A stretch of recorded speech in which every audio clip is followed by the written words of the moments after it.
Bonjour, dans cette vidéo nous allons présenter le cours sur les systèmes en réaction chimique, c'est-à-dire la thermochimie.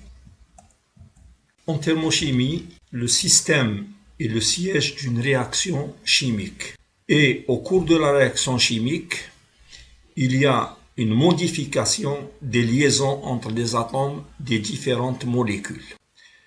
La réaction chimique doit être équilibrée, conservation de la matière, et l'état physique doit être indiqué pour chaque constituant qui intervient dans cette réaction. Variable chimique Xi. On considère la réaction chimique notée A1 plus A2 en équilibre avec A3 plus A4.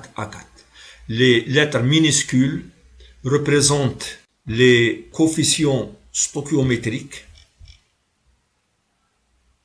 Ce sont les nombres que l'on met devant chaque composé pour équilibrer la réaction. Et les lettres majuscules ici représentent les composés chimiques qui interviennent dans la réaction. Les coefficients stoichiométriques seront notés de manière algébrique, c'est-à-dire on notera NuI, coefficient stoichiométrique algébrique égal plus AI pour les produits, parce qu'ils se forment, et NuI sera compté négativement, c'est-à-dire moins AI, pour les réactifs qui disparaissent. Donc, le coefficient stoichiométrique algébrique NuI est égal à plus ou moins AI. Donc, c'est plus AI pour les produits et moins AI pour les réactifs. Alors, la réaction est équilibrée, donc ça veut dire qu'il y a conservation de la masse totale. Alors, on établit un tableau d'avancement où l'on met le nombre de moles de chaque composé à l'instant t égale 0, à l'instant initial. Donc, on considère qu'à l'instant initial, le nombre de moles de A1, c'est N10. Le nombre de moles de A2, c'est N20, et ainsi de suite. Donc, d'une manière générale, Ni0 représente le nombre de moles du composé I à l'instant t égale 0. À un instant t, le nombre de moles des réactifs va diminuer, alors que le nombre de moles des produits va augmenter. Donc, on aura le nombre de moles du composé 1 à l'instant t sera égal à N10 moins A1 Xi. Le nombre de moles à l'instant t du composé 2, ça sera N20 moins A2 Xi. Le nombre de moles à l'instant t du composé A3 sera égal à N30 plus A3 Xi. Et le nombre de moles du composé 4, N40 plus A4 Xi. Donc, d'une manière générale, si je considère le coefficient stoichiométrique algébrique, je peux écrire que le nombre de moles d'un constituant I à l'instant t, il est égal au nombre de moles initial plus NuI Xi. Le NuI est positif pour les produits, il est négatif pour les réactifs. La variable chimique Xi est appelée avancement de la réaction. Elle contrôle le nombre de moles de chaque constituant à l'instant t. D'une manière générale, on peut écrire Ni égale Ni0 plus NuI Xi, ce qui donne D de Ni égale NuI dXi. À l'instant initial, le nombre de moles du constituant I égale Ni0, ce qui donne Xi minimum égale 0. On obtient Xi maximum en imposant que la réaction s'arrête quand le réactif en défaut est complètement épuisé. Ni égale Ni0 moins AI Xi final, ce qui donne Xi final égale Ni0 sur AI pour le réactif en défaut. Le domaine d'existence de Xi est alors compris entre Xi minimum et Xi maximum. Le degré d'avancement alpha est défini comme étant le rapport de l'avancement Xi de la réaction divisé par l'avancement maximal Xi maximum. Alpha égale Xi sur Xi maximum. Grandeur molaire partielle. La composition d'un système en transformation chimique varie au cours du temps, ce qui affecte les grandeurs d'état. Soit Z égale Z de T et P, N1, N2, etc. Nn, une grandeur d'état quelconque fonction des deux variables T et P et des nombres de moles Ni des N substances I dans le système. Z est donc une fonction de N plus 2 variables. La différentielle de Z s'écrit d de Z égale dérivée partielle de Z par rapport à T dt à P et Ni constants plus dérivée partielle de Z par rapport à P dP à T et Ni constants plus la somme des dérivées partielles par rapport au nombre de moles et chaque fois qu'on dérive par rapport à un nombre de moles Ni, on maintient Nj constant, J est différent de I. Dans l'équation précédente, nous remplaçons d de Ni par nu I d'xi. On obtient l'expression de dz égale dérivée partielle par rapport à t dt plus dérivée partielle par rapport à p dp plus somme des dérivées partielles par rapport au nombre de moles d'xi que multiplie nu I. L'indice I est mis pour N1, N2 jusqu'à Nn et l'indice J, il est mis pour Ni, I exclu, c'est-à-dire on a J différent de I. La dérivée partielle Zi égale d de Z sur d de Ni à T, P, Nj différent de I est appelée grandeur Z molaire partielle du composé I. Donc la dérivée qui est ici, cette dérivée, est appelée grandeur molaire partielle. C'est ainsi que l'on définit, entre autres, le volume molaire partiel dans un mélange, VI, c'est d de V sur d de Ni à Tp constant Nj différent de I.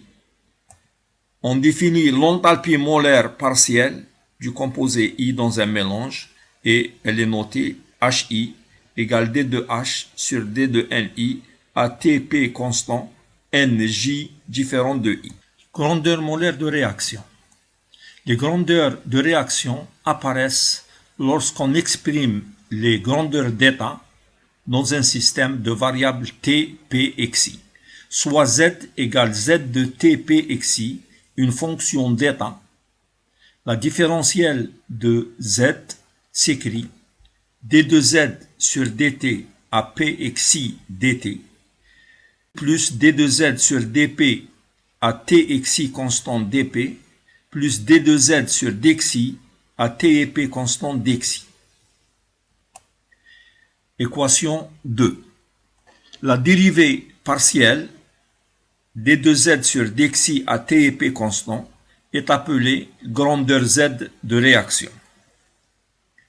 On définit ainsi, si Z égale V, d de V sur dxi à T et P égale delta V de réaction. Variation de volume au cours de la réaction. d de Cp sur dxi à T et P égale delta de Cp de la réaction. Capacité calorifique isobare au cours de la réaction. dH sur dxi à T et P égale delta H de réaction, enthalpie de réaction. L'identification des deux expressions de dz des équations 1 et 2 conduit à l'égalité suivante. d de Z sur dxi à T et P égale somme des nu I dz sur dNi à Tp Nj différent de I. C'est-à-dire, delta Z de réaction est égal à la somme des nu I Zi. Autrement dit, la grandeur de réaction est égale à la somme stoichiométrique des grandeurs molaires partielles correspondantes. On obtient ainsi delta V de réaction égale somme stoichiométrique des volumes molaires partiels. Delta H de réaction égale somme stoichiométrique des enthalpies molaires partielles et ainsi de suite.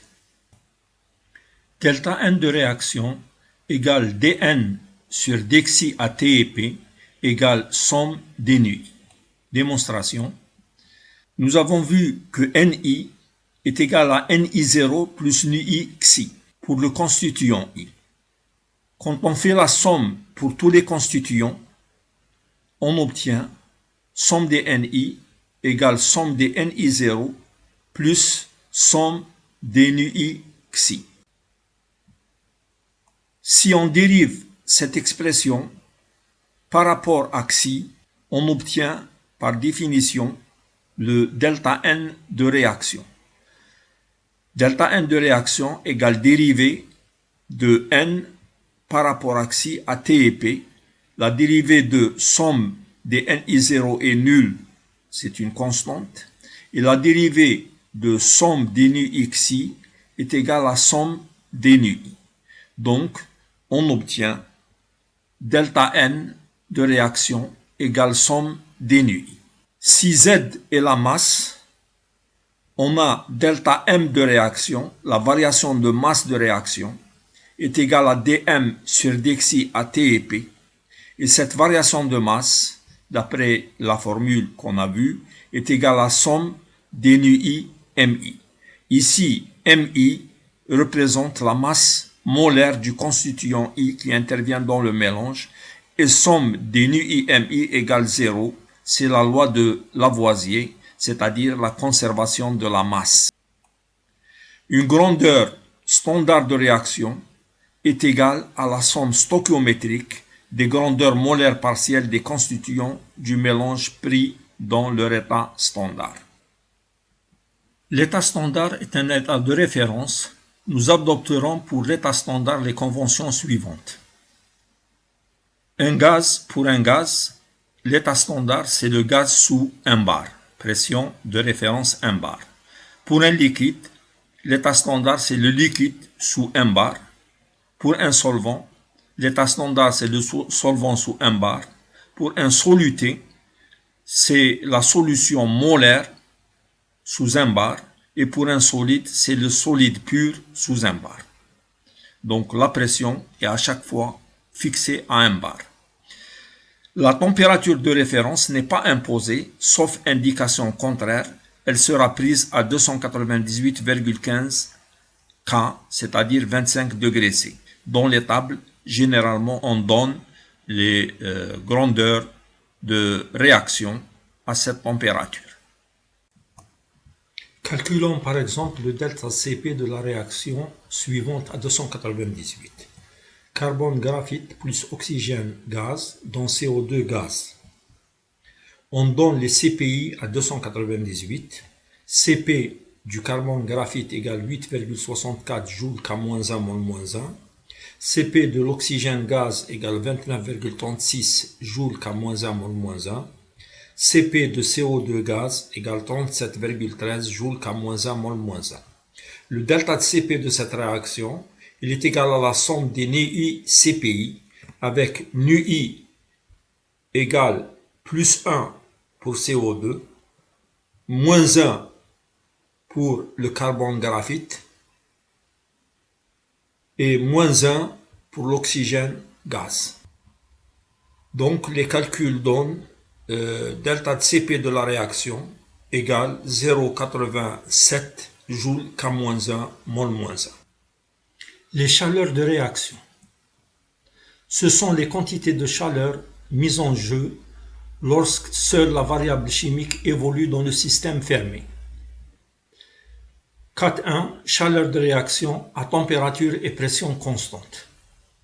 Pour une réaction isobare et isotherme, dQ à T et P est égal à dH, ce qui donne Q à T et P égale intégrale de xi1 à xi2 de dH sur dxi dxi. Dans l'hypothèse d'une production de chaleur constante, on aura Q à T et P égale delta H de la réaction intégrale de dxi de xi1 à xi2, donc delta H de réaction que multiplie delta xi, soit delta H de la réaction égale Q à T et P sur delta xi. L'enthalpie de réaction est calculable après mesure de la chaleur mise en jeu lors de la transformation isobare et isotherme d'une quantité connue de réactifs selon une loi stoichiométrique donnée.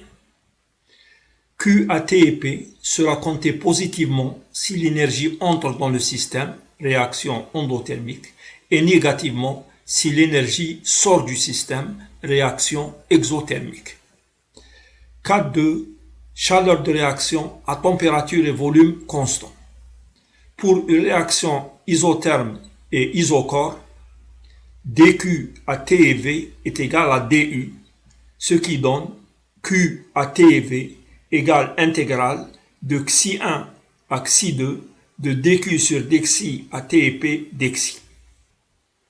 Dans l'hypothèse d'une production de chaleur constante, on aura Q à T et V égale delta U de la réaction que multiplie delta xi, ce qui donne delta U de la réaction égale Q à T et V sur delta xi. Cas 3. Relation entre l'enthalpie de la réaction et l'énergie interne de la réaction. H égale U plus PV, donc delta H de la réaction est égal à delta U de la réaction plus delta de PV de la réaction.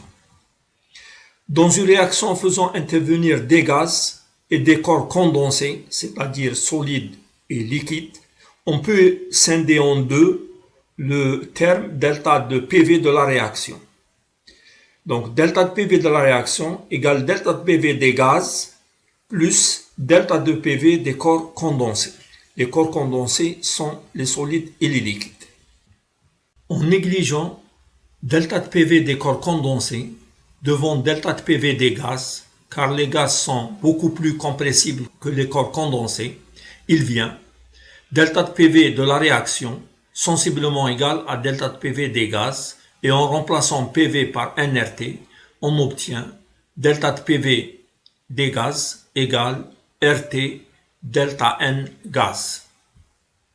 Nous avons vu précédemment que delta N gaz est égal à somme des nu I gaz, d'où on obtient delta H de la réaction égale delta U de la réaction plus RT somme des nu I gaz. En multipliant les deux membres par delta xi, on obtient une relation entre Q à T et P et Q à T et V.